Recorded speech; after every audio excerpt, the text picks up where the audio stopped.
Hello everyone, good morning. কেমন আছো তোমরা সবাই? আশা করি সবাই খুব খুব ভালো আছো। আমিও মোটামুটি ভালো, এত বেশি ভালো না। তো আজকের ব্লগটা এই যে রাস্তা থেকে শুরু করলাম। তো কোথায় যাচ্ছি আমরা বলো তো? তো আমি যাচ্ছি হচ্ছে আমার সোনা পাপাকে নিয়ে ডক্টরের কাছে। ওর ইদানিং শরীরটা খুব খারাপ যাচ্ছে, কিছু খেতে চায় না। তো ওকে শিলচর ডাক্তার দেখাতে নিয়ে যাচ্ছি আমি আর মা। তো চলো, ভাবলাম ভিডিওটা এখন থেকে স্টার্ট করি। ঘরে তো স্টার্ট করার সময় পাইনি, তার কারণ আমি রেডি হব, ওকে রেডি করাবো, তারপর ওর খাবার বানাবো, আমাদের খাবার বানাবো। এই সে করতে করতে দেরি হয়ে যাবে বলে ঘরের মধ্যে আর ভিডিও শুরু করতে পারিনি। তো চলো বন্ধুরা, প্রচণ্ড রোদ উঠেছে, এত গরম কি বলবো। তো আমরা বেরিয়ে পড়েছি, অনেকটা পথ চলে এসেছি।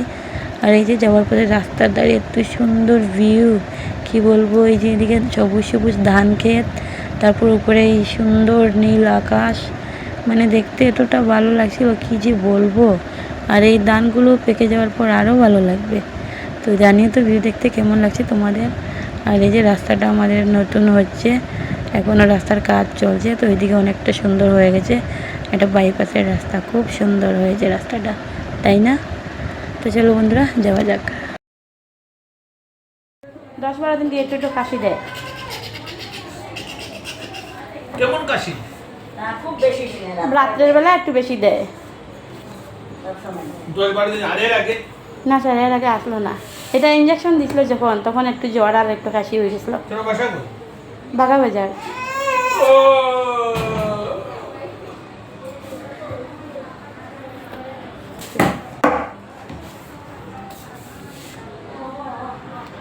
আপনার কেন করলে?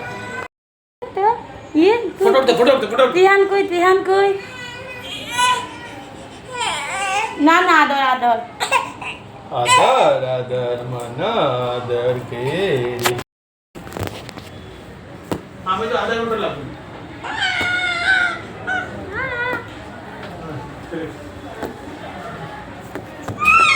আচ্ছা ঠিক আছে, আধা ঘন্টা পরে। এনে কথা না তো বুঝি, বাইরে গরম না নেই, এখন আরাম পাইছে। গরম লাগে, ঠান্ডা লাগে। কি তো ওকে ডক্টর দেখানো হয়ে গেছে, সেরকম কিছু ডক্টর চেক আপ করে পেলেন না। এমনিতে ওর ওজনটা একটু কম, আর খাওয়া দাওয়া করে না, তো খাওয়া দাওয়া করলে ঠিক হয়ে যাবে।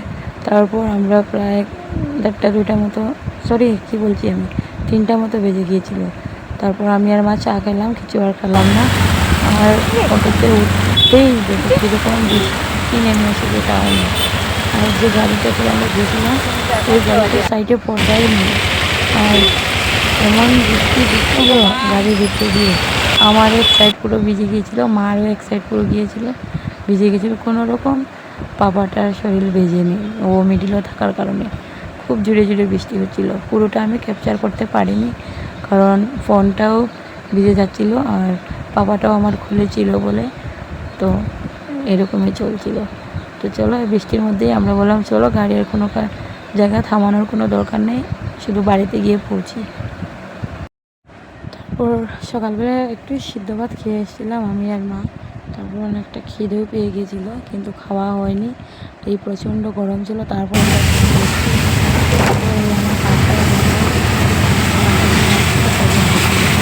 তারপর বন্ধুরা আমরা অনেকটা জায়গা আসার পর আমাদের ড্রাইভার দাদাকে আমি কিছু খাইয়েছিলাম, ওকেও কিছু খাওয়ানো হয়নি। তো ওকে ওখানে এগ রাইস খাইয়েছি, আর এখানে আমি চিকেন পকোড়া একটু খেয়ে নিয়েছি। তারপর সন্ধ্যা 6:30টার সময় আমরা ঘরে এসে পৌঁছাই। আর আমাদের বৃষ্টি হয়নি, শিলচরের দিকে বৃষ্টি হয়েছিল। কালকে ডক্টর থেকে আসার পর এখনও ভিডিও কন্টিনিউ করা হয়নি, ভীষণ টায়ার্ড হয়ে গেছিলাম কাল। তো আর ভিডিওটা আমি এখন 9:30 মতো বাজে। তো ভিডিওটা এখন থেকে আবার শুরু করলাম। আর আমার বিস্কুটে যে ঘুমিয়েছিল না, অনেক চেষ্টার পর ওকে ঘুম পাড়ালাম। চলো, তারপরে আমি যেগুলো করে কাজ করে নিচ্ছি সেগুলো করে নিই, ঠিক আছে?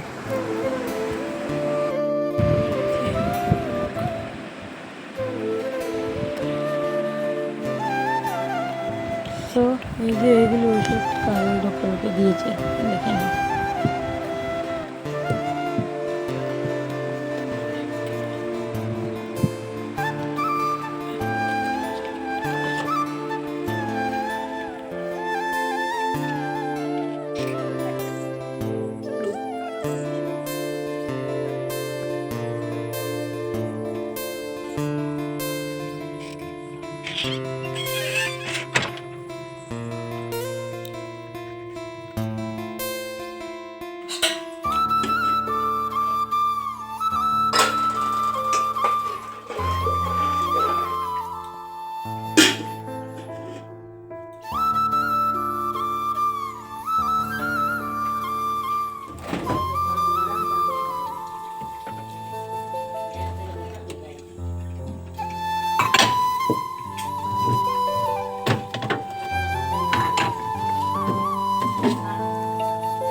শ্রাবণ মাস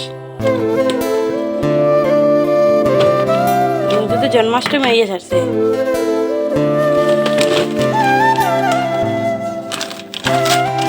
না ভুলে গেছি তাহলে ইয়ে হয়ে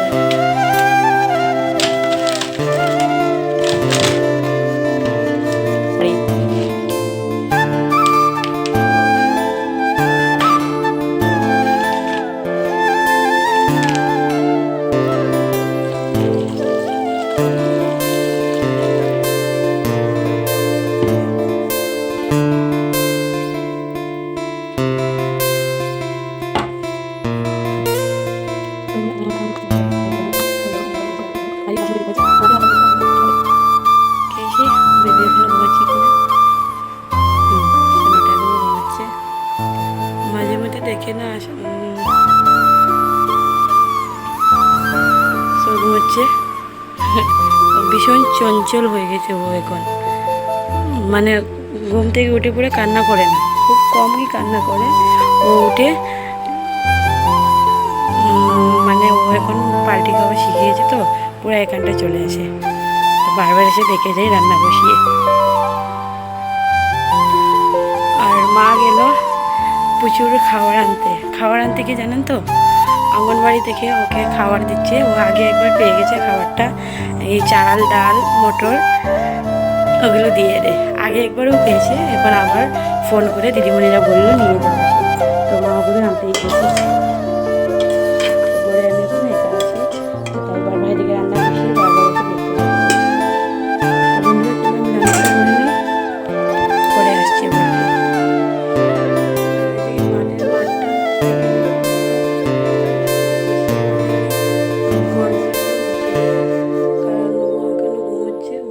পর আর কিছু করা যাবে না তো আমি ঘরটা মুছে নিই তো পুরোটা তোমাদের সাথে শেয়ার করতে পারবো না বুঝতেই পারছো তাড়াহুড়োর কাজ আর একটা কথা শেয়ার করছি বন্ধুরা তোমাদের সাথে এরকম গ্যাস বসিয়ে মানে আমি অন্য কাজে যেতে আমার ভীষণ ভয় লাগে তার কারণ 4-5 দিন আগে জানেন তো এমন এক দুর্ঘটনা ঘটেছে আমার সাথে ভাবলে এখনও গার রুম শিউরে উঠে পুরো এই সাইডে চুলাটা আমি রান্না করছিলাম তো এটা একটু খারাপ ছিল বলতে ও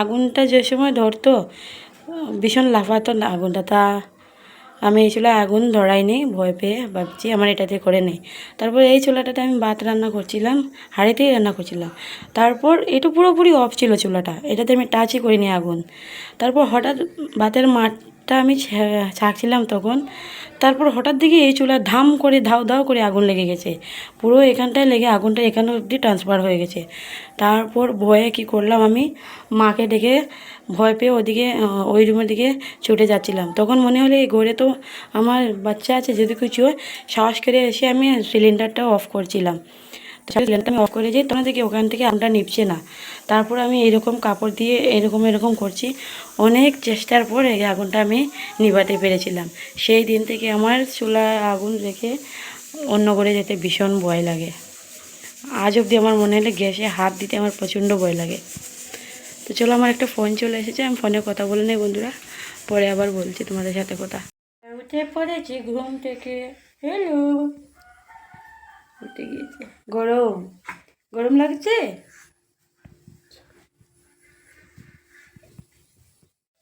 তো এই যে এদিকে আমার সোয়াবিনের তরকারি হয়ে আসছে আর এদিকে আমি বাবুর জন্য সাবুটা বসিয়ে দিয়েছি আর বেগুনের বড়াটা হয়ে এসেছে আর হঠাৎ করে দেখি আকাশে মেঘ করেছে অনেকটা হাওয়াও দিচ্ছিল বাইরে আর কাপড় চাপড় সব আমরা উঠাচ্ছি বাইরে থেকে খুব সুন্দর রোদ ছিল হঠাৎ করে বৃষ্টি চলে আসে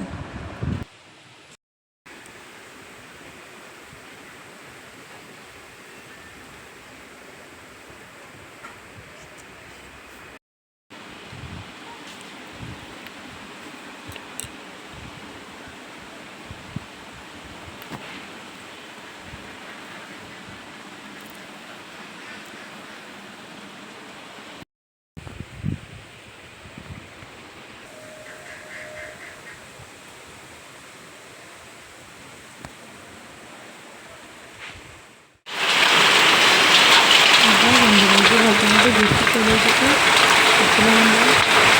বৃষ্টিটা এনজয় করে আমরা অনেকটা গরম দেখে ভালো আজকের ভিডিওটা এখানে শেষ করলাম।